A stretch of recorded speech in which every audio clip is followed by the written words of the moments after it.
Impeachment de Andrés Sanches no Corinthians? Roda essa vinheta aí.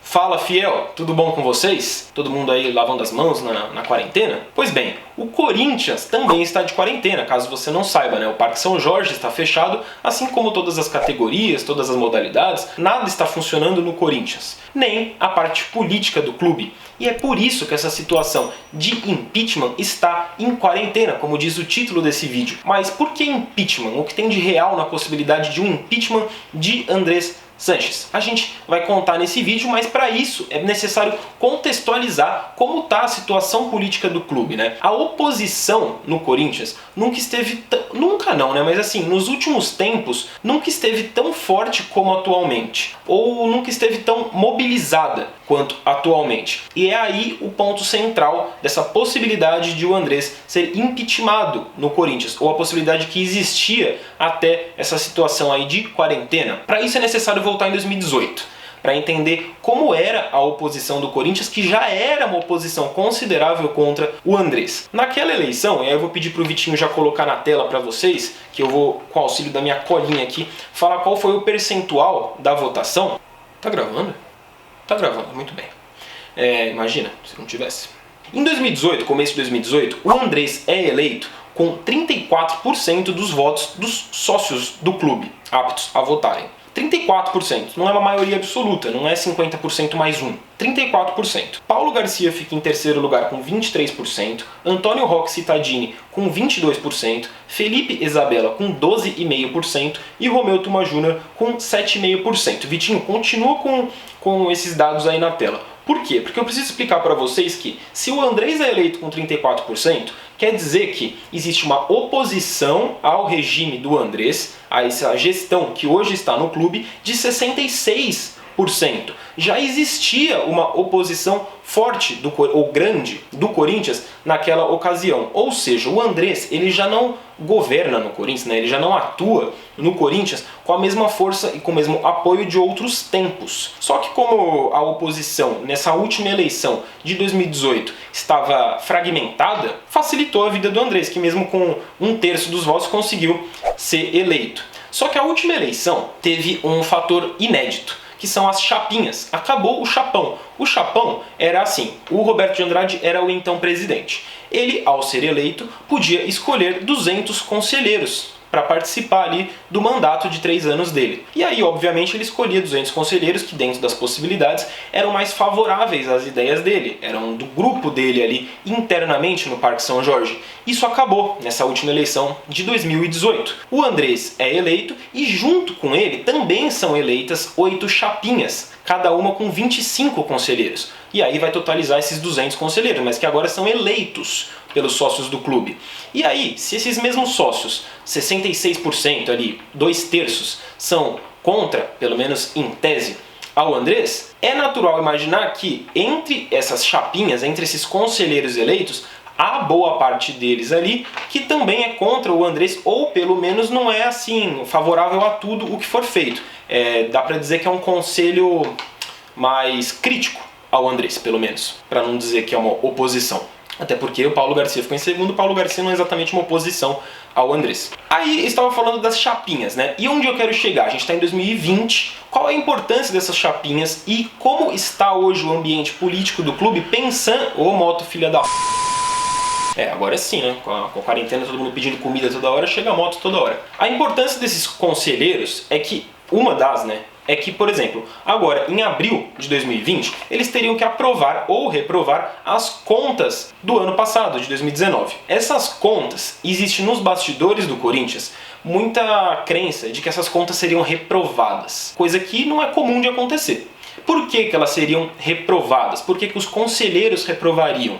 E aí eu já vou deixar aqui um link explicando exatamente como a gente projetou diante do cenário das atuais chapinhas, quem é oposição, quem é situação, quem está meio em cima do muro. Então você confere ali em mais detalhes como que a gente chega nessa projeção de que existia sim a chance de as contas serem reprovadas agora no mês de abril. Essas contas seriam reprovadas porque o Corinthians previa, o Andrés Sanches e sua diretoria previam um superávit de 650 mil reais para esse exercício de 2019. O que deve acontecer, de acordo com a previsão orçamentária, porque os dados oficiais, ainda não foram passados para o Conselho, pela diretoria financeira do Corinthians, é um déficit de 140 milhões, nessa casa aí de 140 milhões de reais. A gente foi de uma previsão de superávit de 600 mil para um déficit de possivelmente 140 milhões, que não conta com a venda do Pedrinho, porque a venda do Pedrinho acontece agora no ano de 2020, então não entra nas contas de 2019, ou pelo menos não deveria entrar. Ou seja, essa diferença absurda do que estava sendo previsto e do que deve ter sido fechado ali em 2019 é que motiva a oposição do Corinthians e boa parte ali dos conselheiros a acreditarem que existia sim a chance, uma chance grande, de, nessa votação das contas de abril de 2020, elas serem reprovadas. Aí, as contas sendo reprovadas, automaticamente, de acordo com o Estatuto do Corinthians, tem de ser aberto um processo de impeachment contra o atual presidente. E esse processo de impeachment ele não é tão demorado, demora alguns meses para correr. Como a próxima eleição, que tira o André Sanches da presidência, acontece em novembro e o André sai no final do ano, em dezembro, existe sim, até dezembro, existia tempo tranquilamente para esse processo de impeachment, possivelmente aberto em abril, correr, terminar e tirar o Andrés. Existe sim essa chance, o Andrés sabe disso. Então, aí você vai perguntar, mas então por que não aconteceu? Porque as atividades no clube estão suspensas por conta da pandemia, por conta da quarentena. O clube não abre porque não é um serviço essencial na cidade de São Paulo,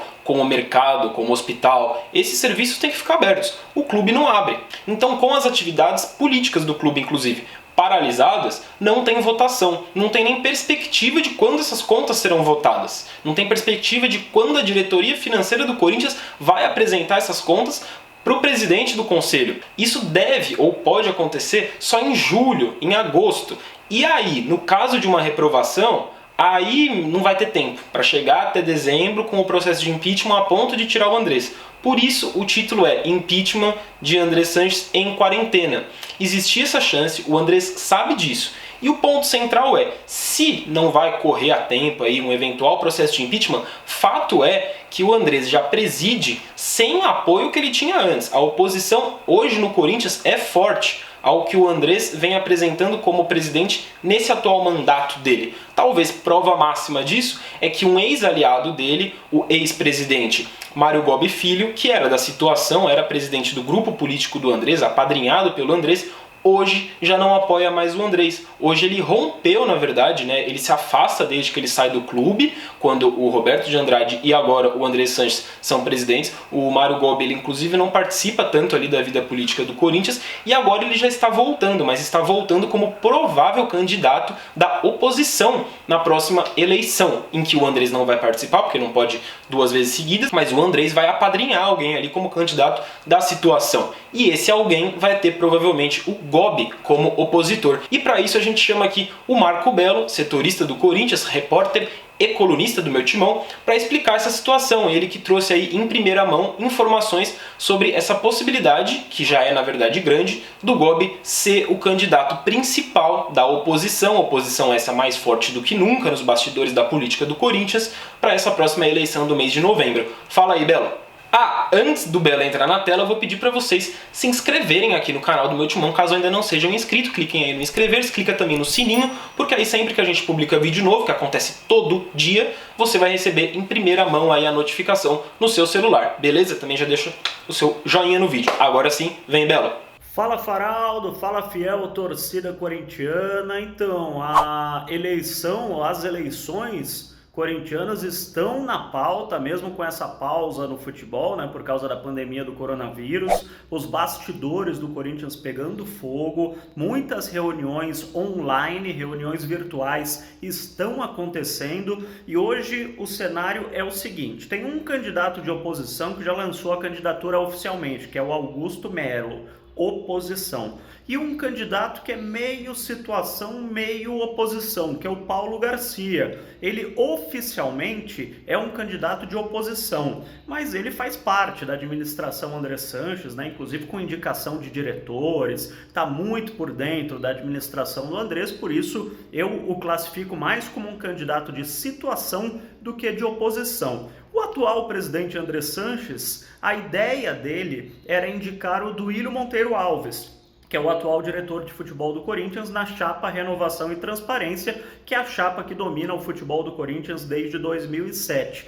Mas com o mau futebol da equipe, em 2020, o Duílio acabou caindo no conceito de grande parte dos conselheiros, dos sócios, dos torcedores do Corinthians, e o Andrés, que é um mestre nessa história de eleição, né, um jogador de xadrez praticamente, ele está esperando a eleição chegar, está esperando chegar um pouco mais perto do período eleitoral para decidir se ele lança um candidato pela chapa dele ou se ele apoia o Paulo Garcia. Quem ele achar que tem mais chance de ganhar, ele vai apoiar ou um candidato da chapa dele, a Renovação e Transparência, que pode ser o Duílio ou pode ser outro, ou então ele apoia o Paulo Garcia. E uma grande chapa de oposição, ou um grande nome de oposição, está por aparecer, porque é um movimento Corinthians grande, que é um movimento de oposição no Corinthians, capitaneado pelo Felipe Isabella, que foi candidato na eleição passada, tende a apoiar o ex-presidente Mário Gobi. Ah, mas o Gobi não é do lado do Andrés? O Gobi não foi eleito com o apoio do Andrés? Sim, foi eleito com o apoio do Andrés Sanches, mas os dois brigaram. No final do mandato, Gobi nem falava mais com o Andrés, ele se sentiu traído em algumas coisas que aconteceram internamente lá no Corinthians, e por isso ele lança a candidatura, ou deve lançar a candidatura, ainda não é oficial, de oposição. Faz 6 anos que ele não fala com o Andrés, que ele não troca uma palavra com o Andrés. Então tem tudo para ser uma disputa entre o Mário Gobi, pelo lado da oposição, e o Paulo Garcia, com o apoio do Andrés Sanches, pela situação corintiana. Deu para entender, né, galera? Situação complicada, mas nada mais Corinthians, né? Valeu, um abraço. Pois bem, esse foi o Boletim Mão do Dia, talvez um pouco mais extenso aí do que o normal, mas o assunto é um pouco mais sério, é um pouco mais grave e merece um pouco mais de atenção. Como já disse anteriormente, os detalhes sobre essa situação das 8 chapinhas e também dos conselheiros vitalícios que também participam aí da aprovação ou reprovação das contas, você encontra no link que a gente deixou aqui no card do vídeo e também na descrição, beleza? Até o próximo vídeo, deixa aí nos comentários o que você acha de tudo isso e saudações corintianas, vai Corinthians!